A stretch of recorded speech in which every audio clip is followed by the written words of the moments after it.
రోజు 3 మాటలు గంగా నది గంగా నది గంగా నది అని అనుకుంటే చాలు.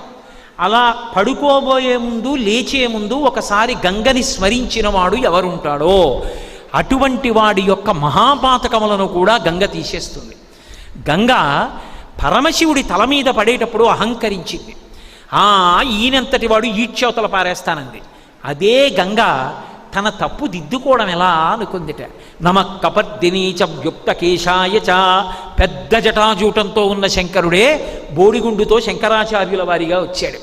శంకరాచార్యుల వారిగా కాశీపట్టణానికి శంకరులు వస్తుంటే గంగ కెరటాలు ముందుకొచ్చేట. ఆనాడు నీ శక్తి తెలుసుకోలేక అహంకరించి నెత్తి మీద పడ్డా, ఈనాడు నీ కాళ్ళ మీద పడతానని కెరటాలు ముందుకొచ్చేన కాళ్ళు కడిగేట.